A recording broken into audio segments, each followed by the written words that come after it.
tous, je vous propose aujourd'hui une petite recette simple et rapide pour utiliser vos blancs d'œufs, pour changer un peu des meringues ou des tuiles.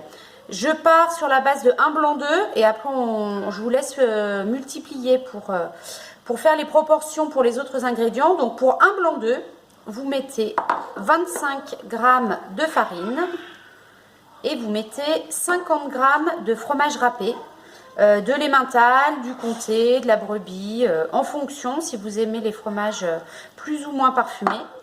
Et on vient mélanger à l'aide d'une fourchette. Alors on vient plutôt enrober le fromage de blanc et de farine. On mélange pour obtenir une espèce de pâte. On n'a pas vraiment un mélange liquide, mais plutôt un mélange un peu pâteux. Pas besoin forcément de saler parce que le fromage est déjà salé. Si vous voulez rajouter du piment d'Espelette ou autre pour parfumer, il n'y a pas de souci. Et après, on va faire des petits tas sur une plaque. Donc là, moi, j'utilise une plaque en silicone, mais vous pouvez aussi utiliser une plaque traditionnelle sur laquelle vous aurez mis du papier sulfurisé. On fait des petits tas avec les quantités pour 1 blanc d'œuf. Donc qui était de 50 g de fromage râpé et de 25 g de farine. Je vais faire une dizaine de petits biscuits apéritifs au fromage. Vous pouvez ensuite venir parsemer vos petits biscuits de pavot ou de sésame. Hop. Donc la recette est vraiment rapide à faire et ça vous fait des petits trucs apéro qui sont assez sympas. Hop, on fait les petits tas. On préchauffe le four à 200 degrés et on ira ensuite enfourner pour 10-12 minutes. Vous surveillez en fonction du four que vous utilisez. Moi, j'ai un four chaleur tournante.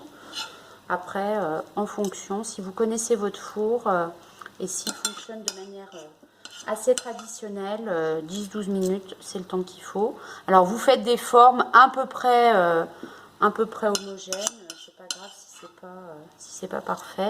Il faut simplement que tous soient à peu près de la même taille parce qu'autrement la cuisson va être plus compliquée à gérer. Lui il est un peu plus petit. Hop, et là vous voyez j'en ai pile 10. Et ensuite on vient parsemer éventuellement, vous n'êtes pas obligé, de sésame ou de pavot. Hop. Et on va enfourner donc pour 12 minutes à 200 degrés.